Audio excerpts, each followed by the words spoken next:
최근에 한 5년간 경제 성장률을 보면 2020년에 코로나 사태로 하락 국면으로 갔다가 21년에 4.6%로 치솟습니다. 그리고 2022년에 2.7%가 됩니다. 그래서 상당히 높게 유지가 되다가 2022년 하반기부터 본격적으로 경기 하락 국면이 시작이 됩니다. 그래서 2%를 넘지를 못하고 있습니다. 지금 1%대에 머물고 있는데요. 22년 하반기가 언제냐? 이게 윤석열 정권 시작할 때부터입니다. 경기 순환기상 확장기는 평균적으로 33개월, 수축기가 평균 20개월 정도 된다라는 게 전문가들의 의견인데요. 전반적으로 확장기가 수축기보다 더 깁니다. 그런데 이 이후에 경기 순환기의 이 수축기가 더 길어진다고 합니다.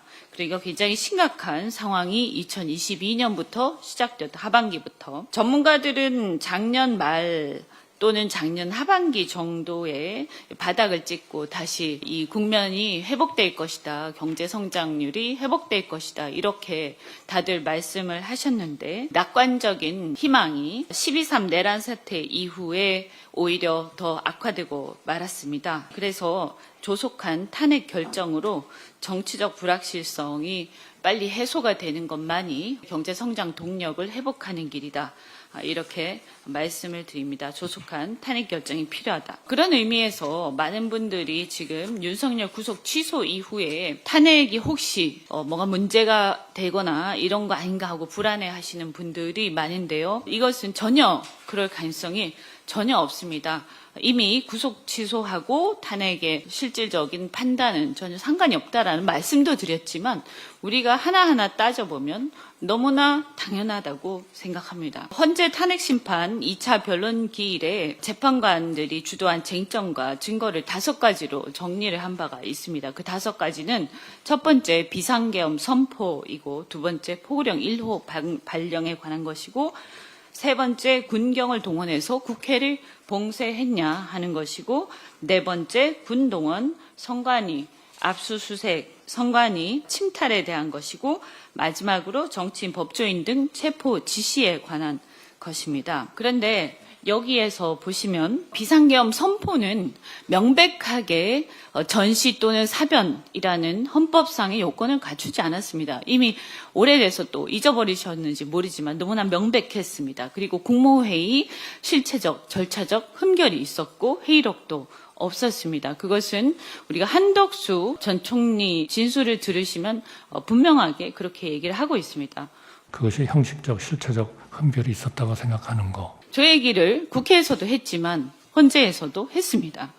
그래서 이것도 1번 비상계엄 선포 아무 문제가 없습니다. 완벽하게 입증이 됩니다. 두 번째 포고령 1호 발령에 대한 겁니다. 윤석열 측에서는 포고령은 국방부 장관이 작성했다 이렇게 얘기를 하는데 국회의원이 자기 이름으로 기자회견을 하는데 그 기자회견문을 보좌관이 작성을 했으면 그 기자회견문은 보좌관 책임입니까? 이게 말이 됩니까? 이 포고령은 대통령, 군 통수권자인 대통령의 명의로 발표된 것입니다. 그래서 이런 말도 안 되는 변명을 하고 있습니다. 포고령 이런 내용에 보면 의사들을 처단한다부터 시작해서 정치활동 방해 이런 얘기들이 그냥 버젓이 나와 있습니다.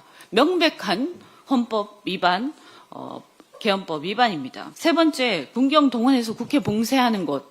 이거는 뭐 우리가 생방송으로 다 봤습니다. 전 세계 라이브로 방송이 다 됐습니다. 너무나 창피하게 이럴 데가 없습니다. 이것도 한번 보시겠습니다. 이거 이제 기억나시죠? 네. 혹시라도 잊어버리셨을까봐 제가 다시 방송을 해드립니다. 그래서 이런 것도 명백하고요. 그때 군 동원해서 선관위 침탈 이것도 너무나 명백하게 우리가 화면으로 다 봤습니다. 선관위 들어가서 이렇게 사진 찍고 뭐 점검하고 하는 거요. 불법으로요. 그 다음에 5번째 정치인, 법조인 등 체포 지시 여부. 여기에 보면 헌재에서 홍장원 또 증언이 있었고요. 그다음 곽종근 사령관 증언이 있었습니다. 또 그분들뿐만이 아니라 조지호 경찰청장도 증언을 합니다. 윤 대통령으로부터 직접 국회의원 체포 지시를 받았다라고 합니다. 네, 이것도 한번 들어보시겠습니다. 국정원장에게 보고를 드리기 위해서 관저에 갔었고 관저에 내려가 있는 상태에서 대통령님으로부터 전화를 받았습니다. 대공수사권을 줄 테니까 우선 방첩사를 도와 지원해. 자금이면 자원, 인력이면 인력, 무조건 도와라는 취지로 말하였죠. 그렇게 기억합니다. 부수고서라도 들어가라는 말을 누구한테 들었습니까? 그건 대통령이 말씀하신 겁니다. 대통령이 말씀하셨다고요? 예. 제가 그래서 의결 정족수가 아직 채워지지 않은 것 같다. 빨리 국회 문을 부수고 들어가서 안에 있는 인원들을 밖으로 끄집어내라. 국회의원들이 끌어내거나 체포하라는 지시를 한 거 아닙니까? 그 뭐 공소 사실에 포함된 내용입니다. 조사받은 이후에 조서를 다 열람하고 서명 날인한 것도 맞죠? 그건 맞습니다. 지금 이렇게 5가지에 대해서 너무나 명백하게 다 충족이 되기 때문에 지금 시간이 좀 지나서 많은 분들이 혹시 불안해하실 수도 있지만 입증되는데 아무런 문제가 없다. 그래서 100% 만장일치로 인용이 될 것이다. 5대 3이니 6대 2니 여러 가지 얘기하는데 터무니없는 얘기다. 그리고 특히 지금의 87년 헌법체제는 우리 국민들이 피 흘린 대가로 얻어낸 것으로 가장 중요한 그 헌법의 근본 정신이 뭐냐? 쿠데타는 더 이상 있어서는 안 된다라는 것이었습니다. 그런데 이번 사태는 근본 정신을 무너뜨린 것입니다. 그리고 헌재는 87년 헌법체제의 산물입니다. 그런 헌법재판소가 자신들의 존재의 근거를 부정하는 그런 이상한 결정 할 리가 없지 않습니까? 그래서 확신을 가지셔도 좋다 이런 말씀을 드리고요.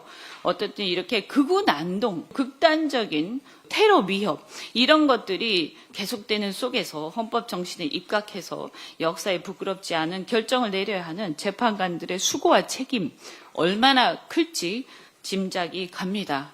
이런 상황이 초래된 데 대해서 정말 유감이고 앞으로 이런 일이 다시는 일어나지 않도록 우리 정치권에서 국회에서 최선을 다해서 막아내겠다 이 말씀 드리고 사법부가 헌재가 조속하게 탄핵 결정해서 혼란을 종식시키길 바랍니다. 이상입니다.